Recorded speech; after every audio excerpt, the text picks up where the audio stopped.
Morning, my friends. I'm Pastor Ben Hayes from First Baptist Church, Dadeville, Alabama, bringing you our thought for the day. And I hope that you're having a great Tuesday. And I want you to join me, if you would, in 1 Timothy chapter 5 as we continue to talk about relationships. Now, understand Paul is dealing specifically with young Timothy, young pastor of the church, helping him to understand how he needs to maintain his relationships with the people in the church. He's already talked about older men, older women, younger women, and how all of that has to be maintained with this concept of family.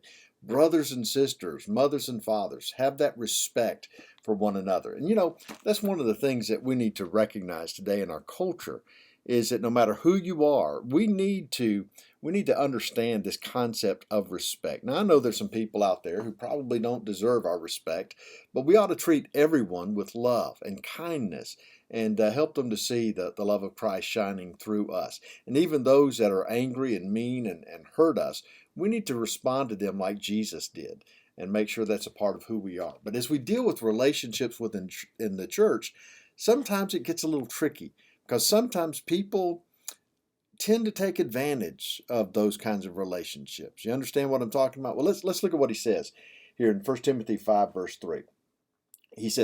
Paul says, honor widows who are really widows. You got that? Honor widows who are really widows. It's kind of interesting, isn't it? That makes you wonder exactly what's going on there.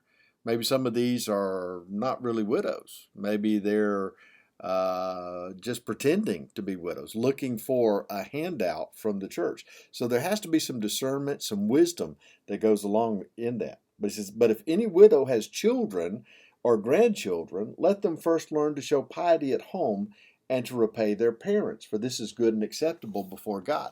Now, this adds a little bit of a layer to what Paul just said about widows who are really widows. What he's talking about here are those who have no one to take care of them. They don't have children. They don't have grandchildren who can take care of them. Listen, in those days, if a woman's husband died, she was at the mercy of her family, of society, because she couldn't just go out and get a job. She wasn't able to do the work in the fields and to take care of all the stuff that you'd have to take care of. And so basically, since there were no social programs, she would have to go to the city gate and beg, or worse, turn herself into something that none of us even want to consider. And so Paul says those who are truly widows, who have no one to take care of them, honor them, care for them.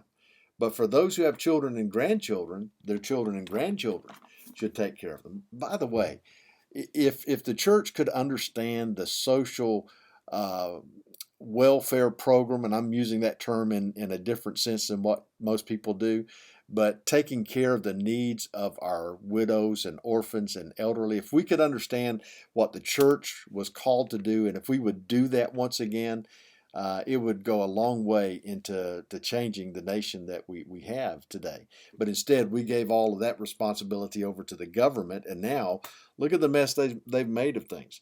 But Paul says it's good and acceptable before God that we take care of those widows who are really widows. Now, listen to what it says in verse 5. Now, she who is really a widow and left alone trusts in God and continues in supplications and prayers night and day.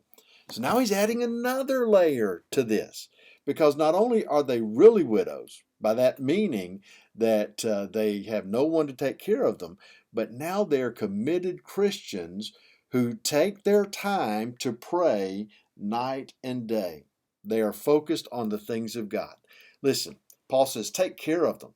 But since they have all this time on their hands, let them be committed intercessors within the church. Make sure that they are focused on the things of God, doing the things of God, because it's so easy when somebody else is taking care of your needs. And this is an important truth for all of us to learn in this day and age when so many people are looking for help.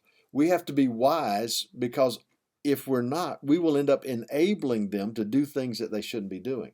That was happening in the early church. Listen to what he says.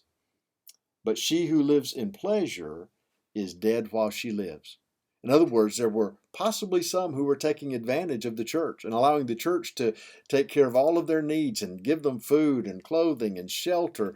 And they were doing things they shouldn't do, enjoying the pleasures of life rather than focusing on the things of God. So, in this thing called relationships within the church, we have to be wise, we have to be giving, we have to be sharing, but we also have to be discerning. And we have to take care of needs, but do it in a way that will benefit God's kingdom and the people that we're taking care of. The last thing we want to do is cause anyone harm and lead them down the wrong path. I want you to think about that today. Are there some people that need your help, truly need your help, that you could make a difference in their lives? Hope to see you again tomorrow. Be blessed.